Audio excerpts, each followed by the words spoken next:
બાદ પણ હાલાકી જોવા મળી રહી છે। વરસાદ બંધ થયાના 3 દિવસ વીત્યા છતાં પાણી ભરાવાની સ્થિતિ યથાવત છે જોવા મળી રહી છે। ડીસાના જેનાલ અને નાણી ગામ વચ્ચે આવેલા રેલવે ગરનાળામાંથી પાણીનો નિકાલ નથી થઈ રહ્યો। બંને ગામો વચ્ચે સીધો સંપર્ક તૂટી ગયો છે। તંત્ર દ્વારા ગરનાળાના પાણી નિકાલની કોઈ વ્યવસ્થા ન કરાતા સ્થાનિકોમાં રોષ જોવા મળી રહ્યો છે। દ્રશ્યમાં પણ જોઈ શકાય છે લોકો જીવના જોખમે આ રસ્તો પસાર કરી રહ્યા છે।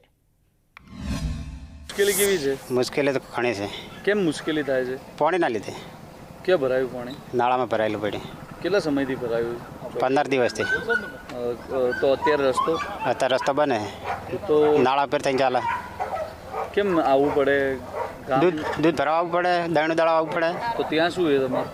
त्यां खेतर है मारे बधे। नाणी गामने जोड़तो रोड? हाँ, नाणी गामने जोड़तो। बे स्कूलो छे पाप।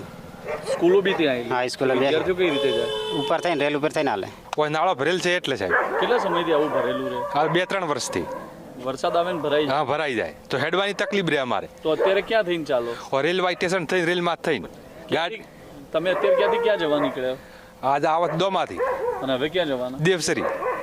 તમારે ઘેર જવાનું? હા, અમારે ઘેર જવાનું। તો વાહન લઈને? ના, પાણી ભરેલ છે ક્યાંથી લઈને આવે? ચાલતા આવવું પડે? હા, ચાલતો આવવું પડે। તો શું માંગે હવે તમારે? અમારે એમ કે ઉપરથી નાળા બને તો સારી વાત, ને કોઈ રેલવે સ્ટેશન હેડ તો ગાડીની બીક લાગે। પાણી તકલીફ સાહેબ બહુ। નાળામાં નીકળવું ચમચમ 5 કિલોમીટર હેડીને આવવું પડે। રોજ હેડ? હા, રોજ હેડ છે। તો અહીંયા કેમ આવવું પડે તમારે? અમે દોમે જાય, કોઈ કોમ હોય, ડેરી આવે, દૂધી, એમ ખૂબ તકલીફ। કઈ રીતે લાવો? હા, ઉપાડીને લાવો સાહેબ। કેટલા સમયથી આવી સમસ્યા? હા, 15-20 દાડા થયા છે। વર્ષો દર સાલમાં પાણી ભરાઈ જાય। તકલીફ થાય ખૂબ અમારે। તો પાણી નિકાલનું કોઈ કરતું નહીં? કરે પણ સાહેબ ઈ તો કાઢે ને પછી ફેર ભરાઈ જાય। તો હવે શું માંગે તમે? ઉપરથી પલ કાઢે તો સારી થાય। અત્યારે કઈ રીતે ચાલતા કઈ રીતે નીકળે? હવે આમ તો રેલવે માંથી હેડ છે। તો ટ્રેન આવે તો? ટ્રેન આવે તો ઉપાજી થાય સાહેબ। ડર લાગે? હા, ડર લાગે ખૂબ। બનાસકાંઠા જિલ્લામાં છેલ્લા 24 કલાક પહેલા વરસેલા વરસાદે જિલ્લાના અનેક વિસ્તારોમાં તારાજી સર્જી છે। ક્યાંક ખેતરો બેટમાં છે, ક્યાંક રસ્તાઓ બેટમાં છે।